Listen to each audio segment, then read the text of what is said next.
కూటమిలో అన్ని పార్టీల నాయకులకి, అన్ని పార్టీల కార్యకర్తలకి, ముఖ్యంగా జనసేన పార్టీ వీర మహిళలకి, అలాగే జన సైనికులకి కూడా నా శుభాకాంక్షలు, నూతన సంవత్సర శుభాకాంక్షలు. కాస్త లేట్ అయినా సరే, ఇప్పుడు కూటమి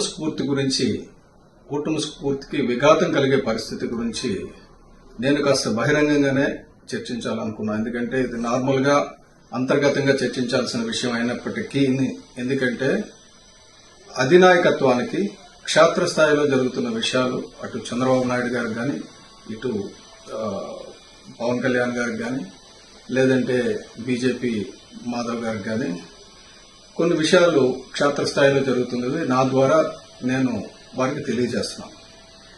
మొట్టమొదటిది 2024 ఎన్నికల్లో పవన్ కళ్యాణ్ గారి దూరదృష్టి వ్యూహం వల్ల ఆయన రాజమండ్రి జైలుకు వెళ్లడం, చంద్రబాబు నాయుడు గారికి మద్దతు పలకడం, పైకి రావడం, కలిసి పోటీ చేస్తానడం, అలాగే బీజేపీని కూడా కలుపుకొని వెళ్ళడం, ఇవన్నీ చేసిన తర్వాత ఓట్లు చెల్లకుండా అనూహ్యమైన విజయాన్ని ఎవరు ఊహించండి. 151 చాలా ఎక్కువ అనుకుంటే 164 సీట్లు, అవి కూడా ఆ 11 సీట్లు కూడా కొన్ని పొరపాట్ల వల్ల పోయినాయి తప్ప రాత్రి 175 సీట్లు వచ్చే పరిస్థితి.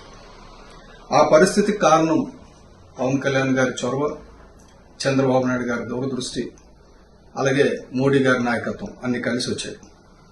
అయితే అది ఈ రానున్న స్థానిక ఎన్నికల్లో కానీ, రాకపోతే 2029 అసెంబ్లీ పార్లమెంట్ ఎన్నికల్లో కానీ మళ్లీ రిపీట్ అవ్వాలంటే మనం అనుకున్న ఒప్పందం, joint agreement has to be implemented at the grass root level. క్షేత్ర స్థాయిలో మనం అనుకున్నవి అమలు జరగాలి.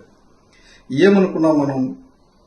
టీడీపీ పోటీ చేసే స్థానాల్లో జనసేనకి 30%, బీజేపీకి 10%, అలాగే జనసేన పోటీ చేసిన స్థానాల్లో జనసేనకి 60%, బీజేపీకి 30%, టీడీపీకి 10%, అలాగే బీజేపీ పోటీ చేసిన స్థానాల్లో బీజేపీకి 60%, టీడీపీకి 30%, అలాగే మొత్తం అందరికీ కూడా ఈ వాటా, అంటే ఎవరైతే అధికారంలో ఉన్నారో వారికి 60% ఉంది. అక్కడ ఎమ్మెల్యే అధికారం లేని దగ్గర కూడా కార్యకర్తలు బలపడాలంటే వాళ్ళకి ఎంతో కొంత పవర్ కావాలనే ఉద్దేశంతో 30% జనసేనకి, 10% బీజేపీకి ఇవ్వాలని తీర్మానించుకున్నాం.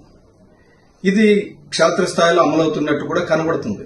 ఎందుకంటే పవన్ కళ్యాణ్ గారు పదవి బాధ్యత అని పెట్టినప్పుడు కూడా 3400 మందికి పోస్టులు వచ్చాయంటే మాకు ఆశ్చర్యం వేసింది. ఎంతమందికి వచ్చినాయా అని. నిజంగా సంతోషం వస్తే. కానీ అందులో ఎంతమంది జన సైనికులు ఉన్నారు, ఎంతమంది వీర మహిళలు ఉన్నారు అన్నది కూడా చూడాలి. ఎందుకంటే అందులో పొరపాట్లు జరిగాయన్నది ఒక రకమైన వాస్తవం. చాలా మంది పదవులు ఇచ్చేసిన వాళ్ళ పేర్లు జనసేన పెట్టారు తప్ప వాళ్ళు జనసేన పార్టీ గురించి ఎప్పుడు పనిచేసిన వాళ్ళు కాదు. సో ఇటువంటి పరిస్థితుల్లో అగ్రస్థాయిలో చంద్రబాబు నాయుడు గారు కానీ, పవన్ కళ్యాణ్ గారు కానీ అందరూ మంచి నిర్ణయాలు తీసుకున్న క్షేత్రస్థాయిలో అమలుకు కాకపోవడం వల్ల నష్టం జరుగుతుంది. ఇది నేను చంద్రబాబు నాయుడు గారికి తెలిసే జరుగుతుంది, లేదా పవన్ కళ్యాణ్ గారికి తెలిసే జరుగుతుందని నేను అన్నాను. ఎందుకంటే క్షేత్రస్థాయిలో తప్పులు జరుగుతున్నాయి. రాష్ట్రం అంతా నేను రాష్ట్ర ప్రధాన కార్యదర్శి అవ్వడం వల్ల ప్రతి జిల్లా నుంచి, ప్రతి నియోజకవర్గం నుంచి నాకు ఫోన్లు వస్తున్నాయి. సార్, ఇక్కడ ఈ పలానా కమిటీ చేశారు, అందులో మన జనసేనకి స్థానం లేదు. ఇక్కడ పలానా మార్కెట్ యార్డ్ ఇచ్చారు, అందులో జనసేనకి స్థానం లేదు. ఇలా చాలా చెప్తున్నారు. సో అవి నేను అందుకంటే అది అధిష్టానం చూసుకుంటుందన్న దృష్టితో వదిలేశాను. అయితే రాష్ట్ర ప్రధాన కార్యదర్శి అయిన నేను నివసిస్తున్న నియోజకవర్గం ఈస్ట్, విశాఖపట్నం ఈస్ట్ లో పాయింట్ ఆఫ్ కాంటాక్ట్ గా కూడా ఉన్నా. ఒక నియోజకవర్గ స్థాయి నాయకుడిగా కూడా ఉన్నా. ఇక్కడ ఒక 5 దేవాలయాలు ఉన్నాయి విశాఖపట్నం ఈస్ట్ లో. 5 దేవాలయాలకి కమిటీలు వేశారు. ఎందులోని జనసేనకు చోట్లేదు. ఇంతకంటే అవమానం ఇంకోటి ఉంటుందని నేను అనుకోవడంలా. నేను వెలగపూడి రామకృష్ణబాబు గారితో మాట్లాడాను, అలాగే ఇక్కడ చోడే పట్టాభిరామ్ గారితో కూడా మాట్లాడాను. ఏంటి ఈ అన్యాయం ఎందుకు ఇలా జరుగుతుందంటే, సార్ మేము అధిష్టానానికి పంపించాం, అధిష్టానం ఇవే పంపించింది అన్నారు. అంటే డైరెక్ట్ గా చంద్రబాబు నాయుడు గారే ఇవి డిసైడ్ చేశారు, లేదా లోకేష్ బాబు గారు డిసైడ్ చేశారు అన్నట్టు చెప్తున్నారు. నిజంగా అది జరిగిందా అంటే నేను జరుగుతుందని నేను అనుకోను. ఎందుకంటే వాళ్ళిద్దరికీ పవన్ కళ్యాణ్ గారు అంటే అభిమానం ఉంది, వాళ్ళిద్దరికీ క్షేత్రస్థాయిలో అన్ని పార్టీలు కలిసి వెళ్లాలని ఉంది.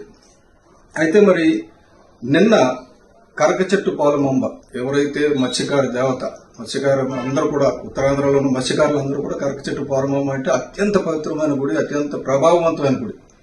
ఆ దేవాలయానికి కమిటీలు నిన్న ప్రమాణ స్వీకారం చేసింది.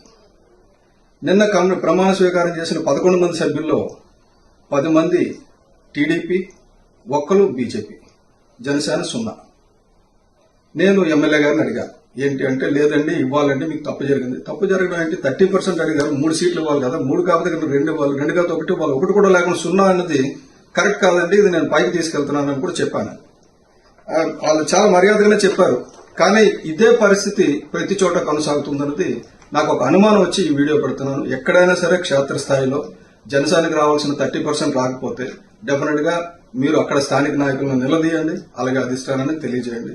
ఎందుకంటే అప్పుడే మనకి 2029లో కానీ రాకపోతే ఇప్పుడు రానున్న లోకల్ బాడీ ఎన్నికల్లో కానీ మనకి సముచితమైన రిజల్ట్స్ వస్తాయి. లేదంటే మళ్ళీ చచ్చిందనుకున్న జగన్ పార్టీ మళ్ళీ బలపడుతుంది, మళ్ళీ రోడ్డు మీద ఎక్కుతుంది. కాబట్టి నేను చంద్రబాబు నాయుడు గారికి, పవన్ కళ్యాణ్ గారికి ఈ విషయంలో జోక్యం చేసుకుని నియోజకవర్గ స్థాయిలో ఎవరికైనా ఇచ్చారు, రాష్ట్ర స్థాయిలో 5,000 వచ్చినాయి 3,000 వచ్చినాయి కాదండి, నియోజకవర్గ స్థాయిలో జనసేనకి ఎన్ని ఇచ్చారు, బీజేపీకి ఎన్ని ఇచ్చారు, టీడీపీ ఎన్ని తీసుకుంది అన్నది ప్రతి టెంపుల్ పైన కూడా, ప్రతి టెంపుల్ కమిటీలో కానీ మార్కెట్ కమిటీలో కానీ ఎక్కడైనా సరే అవి కనబడాలి. పారదర్శకత ఉండాలి. పారదర్శకత ఉంటే అంటే ఫ్యూచర్ అంతా మనదే, 2029 కాదు, తర్వాత 34 ఎలక్షన్స్ కూడా మనమే గెలుస్తాం అని సవినయంగా తెలియజేసుకుంటూ సెలవు తీసుకున్నాను. నమస్తే.